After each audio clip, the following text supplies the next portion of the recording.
ఇంకా పేరు నాని ఒక ఆయన ఉన్నారండి ఆయన. ఆయన ప్రెస్ మీట్లు ఓడిపోయిన తర్వాత కూడా ప్రెస్ మీట్లు పెడుతున్నారండి ఆయన. ఈ వైసీపీ గవర్నమెంట్ ఓడిపోయిన తర్వాత కూడా మొన్నటి దాకా అధికారంలో ఉన్నంత కాలం పెద్ద సలహాదారుడుగా సజ్జల మాట్లాడేవాడు. హ్మ్. ఇప్పుడు ఆ సజ్జల విషయం ఎక్కడ బయటపడి ఆల్రెడీ బయటకు వచ్చింది సార్. ఎందుకంటే విజయసాయి రెడ్డి వీడియోస్ బయట పెట్టింది సజ్జల అన్న విషయం అందరికీ తెలుసు. ఇప్పుడు విజయసాయి రెడ్డి ఏం చేస్తున్నాడంటే, నువ్వు బాపట్ల రిసార్ట్ లో నువ్వు విడుదల రజనీని తీసుకొని వెళ్ళటం కానీ, అక్కడ ప్రతి వారం అక్కడ ఏమేమి సంఘటనలు జరుగుతున్నాయి, అక్కడ కెమెరాలు ఎందుకు ఆఫ్ అయిపోతున్నాయి అన్నీ తెలుసు.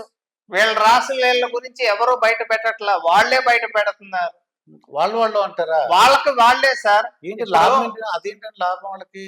ఇప్పుడు గంట ఎవరు అంబటి రాంబాబు, సంజన సుకన్య, అవంతి అరగంట వీడియో కాల్స్, విజయసాయి రెడ్డి, శాంతి, సజ్జల, రజని. ఏం సార్ వీళ్ళ గురించి ఇంకా చెప్పేదేమని చెప్పండి.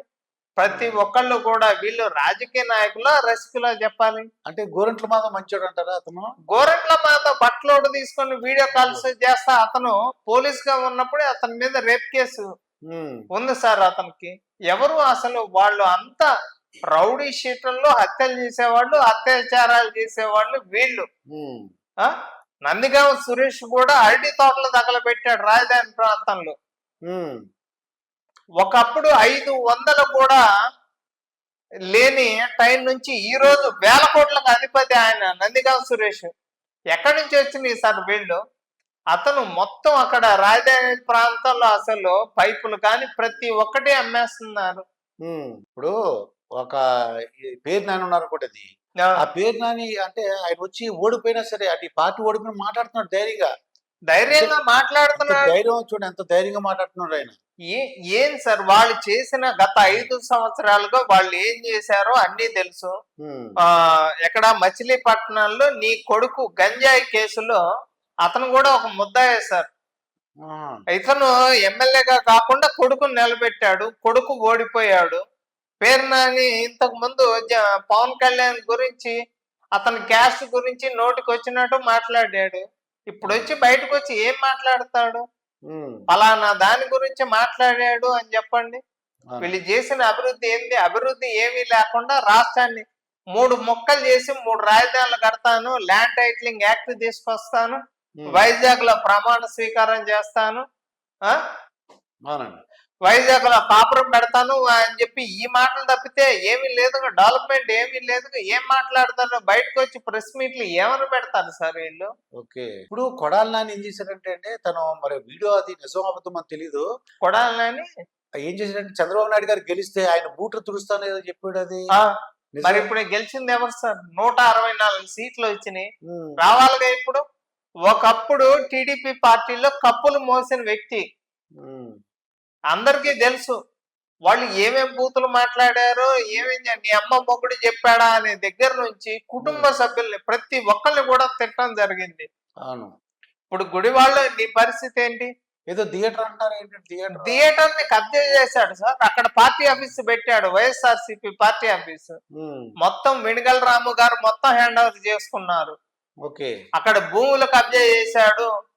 గుడివాడ అడ్డ కొడాలి నాని గడ్డ అనే విధంగా మాట్లాడాడు. ఇప్పుడు ఎవరు గుడివాడలో గెలిచింది?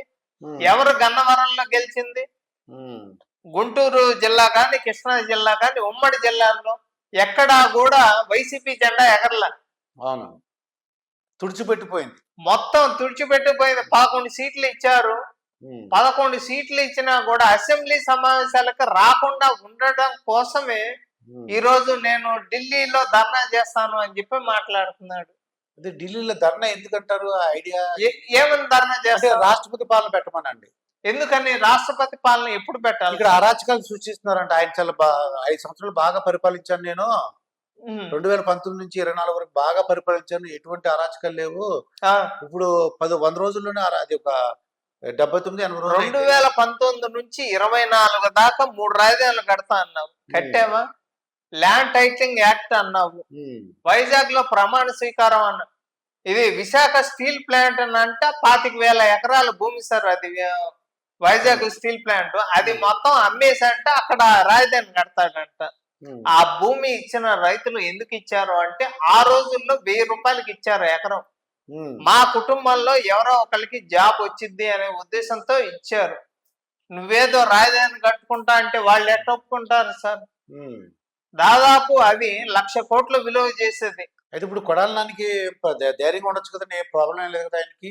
కొడాలి నాని ధైర్యంగా ఉండొచ్చు కదా బయటకు వచ్చిన అంటే. కొడాలి నాని మీద వాళ్ళ వాలంటీర్లే కేసులు పెట్టారు సార్. అతని మీద వాలంటీర్లు వాళ్ళ వాలంటీర్లే కేసులు పెట్టారు. ఆయన చేసిన అరాచకాలు అన్ని ఇన్ని కాదు. కాకపోతే మేము ఎందుకు అవుతున్నాం అంటే అతను ఒక క్యాన్సర్ పేషెంట్.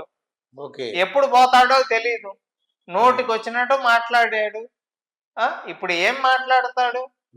ఇంతకు ముందు మొన్న ఉచిత ఇసుక అని పెట్టారు బాబు గారు. ఇది నిజమా కాదా అని చెప్పి ఈవిడ టెస్ట్ చేశాడు, వచ్చాడు. బ్రహ్మాండం చేస్తున్నారని చెప్పి వాడే చెప్పాడు. ఇంకెంతకన్నా ఏం కావాలి సార్? ఇక జోగి రమేష్ అని ఒక అతను అప్పుడు పార్టీ మీద అది వెళ్ళాడు. అసలు బాబు గారి ఇంటి మీదకి వెళ్ళాడు జోగి రమేష్. ఎవరిని వదిలిపెట్టారు సార్? ఏదంటే ఒకవైపు డెవలప్ జరుగుతుంది. ఇప్పుడు రాగలరా ఆయన జోగి రమేష్? ఇప్పుడు ఎక్కడికి వస్తారు సార్? ఏం చేశారు ఆయన? అంటే బాబు గారింటికి ఇప్పుడు gate sir Mangalagiri party office మీద దాడి చేసే వాళ్ళని వదిలిపెట్టేది లేదు. బాబు గారి ఇంటి మీదకి వెళ్ళిన జోగి రమేష్ ని వదిలిపెట్టేది లేదు. గన్నవరం పార్టీ ఆఫీస్ తగలబెట్టారు. వల్లభనేని వంశీని వదిలిపెట్టేది లేదు. వీళ్ళు చేసిన అరాచకాలకి వాళ్ళు లేడీస్ అయినా రోజా గాని విడతల రజనీ గాని బాబు గారిని అక్రమంగా అరెస్ట్ చేసినప్పుడు వీళ్ళు ఏం మాట్లాడారో అన్ని తెలుసు. దోమలు వచ్చి కుట్టకుండా రంభా ఊరసి వచ్చి కన్ను కొడతారా అని చెప్పి మాట్లాడారు వీళ్ళిద్దరు. అమ్మో అక్రమంగా కేసులు పెట్టారు. చెయ్యని తప్పుకే 3 రోజులు కేసు పెట్టారు. ఒక రకంగా బాబు గారిని చంపేద్దాము, హెలికాప్టర్ లో తీసుకొని వెళ్దాము, ఏ విధంగా అయితే ఇలా తండ్రి చనిపోయాడో ఆ విధంగా చంపేద్దామని అనుకున్నారు. కానీ ఇంటెలిజెన్స్ రిపోర్ట్ వల్ల మీరు మీ వెహికల్ ఎక్కి వెళ్ళండి అని చెప్పి చెప్పడం వల్ల ఆ రోజు బాబు గారు వాళ్ళ వెహికల్ వెళ్ళారు. కాబట్టి ఈ రోజు ఇన్ని అరాచకాలు చేసినా కూడా ఇంకా కూడా జగన్మోహన్ రెడ్డి మీద కానీ వాళ్ళ మీద కానీ కేసులు చిన్న ఒకవైపు అభివృద్ధి జరుగుతుంది. శ్వేతపత్రాలు రిలీజ్ చేస్తున్నారు. రెడ్ బుక్ అంటే ఊరికేం రాయలేదు సార్. పాదయాత్రకు వెళ్ళేటప్పుడు ఇబ్బంది పెట్టారు. ఎవరన్నా కిమ్ములాగా నువ్వు నవ్వితే నీ మీద కేసు, నువ్వు ఏడితే నీ మీద కేసు, నువ్వు మాట్లాడితే నీ మీద కేసు. మాకు ఇప్పుడు ఈ రోజు అమరావతి రాజధాని అయిన తర్వాత మేము 5 ఏళ్ల తర్వాత మాకు ఇప్పుడు స్వతంత్రం వచ్చింది అనిపించింది. 5 ఏళ్లుగా మాకు నరకం చూపించాడు సార్. దగ్గినా తుమ్మినా 41A నోటీసులు ఇవ్వటం, తీసుకెళ్ళటం, సిఐడి పోలీసులు కొట్టడం, ఇవన్నీ నీ ఎంపీనే వదలలేదు కదా నువ్వు. ప్రతి ఒక్కళ్ళ మీద కేసులు పెట్టారు. అచ్చెన్నాయుడు మీద కేసు పెట్టారు. ప్రతి ఒక్కళ్ళు ఇష్టం వచ్చినట్టు కొట్టుకుంటా పోయారు. ఇప్పుడు శ్రీరెడ్డి అన్నవాడు మంచివాడు అంటారా? ఆవిడ పాపం శ్రీరెడ్డి మంచి ఆమె చెప్పేదా కాదు సార్. ఆమె అంటే ఓయో రూమ్ లో దొరికే ఆమె మంచిదని మీరు మాట్లాడుతుంటే నాకు అర్థం కావట్లా. అంటే ఆమె ఏంటో ఆ క్యారెక్టర్ ఏంటో అందరికీ తెలుసు. ఆవిడ మంచివాడుగా రోజు టీవీలో మాట్లాడుతుంటది అందరితో. అంటే విషయాలు ఒక చిరంజీవి గారు కానీ పవన్ కళ్యాణ్ గురించి ఒక్కసారి ఆ వీడియో మీరు చూడలేదు అనుకుంటా. ఆమె ఎలాంటిదో ఏంటో ఆ క్యారెక్టర్ లేదు సార్. ఆ మాట్లాడే మాటలు కానీ ఒక వేసే ఏ విధంగా అయితే ఒక వేసేనే నయం సార్. ఏదో తన కడుపు కోసం తన కుటుంబం కోసం అట్లాగా ఉండాల్సి వచ్చింది. కానీ ఏం అట్లా కాదు. ఏమో ఏపీలో ఉండదు. కానీ జగన్మోహన్ రెడ్డి మాత్రం అతనికి ఏమొక డబ్బులు ఇస్తా ఉంటాడు. పవన్ కళ్యాణ్ ని తిట్టడం, చంద్రబాబు ఫ్యామిలీని తిట్టడం, పవన్ కళ్యాణ్ ఫ్యామిలీని తిట్టడం, టీడీపీ అంటే చాలు సార్ తిట్టడం. షర్మిల గారిని ఇప్పుడు షర్మిలాని విపరీతంగా తిట్టింది సార్. అయ్యో, సొంత అన్నయ్య అయ్యి ఉండి కూడా షర్మిలాని తిట్టిన తిట్లకి ఊరుకుంటున్నాడు అంటే జగన్మోహన్ రెడ్డి చేసిన పనే. జగన్మోహన్ రెడ్డి చెప్పకుండా శ్రీరెడ్డి ఇలా మాట్లాడుతారు. నోటికి వచ్చినట్టు భయంకరంగా ఏ చెల్లిని కూడా ఆ రకంగా తిట్టరు ఎవరు. ఆ షర్మిల గారిని ఆ రకంగా తిట్టినా గానీ జగన్మోహన్ రెడ్డి సైలెంట్ గా ఉన్నాడు. ఆ పెళ్లిళ్ళ గురించి కానీ కొడుకు పెళ్లి గురించి కానీ ఇష్టం వచ్చినట్టు మాట్లాడింది. ప్రతి ఒక్కరిని నోటికి వచ్చినట్టు అసలు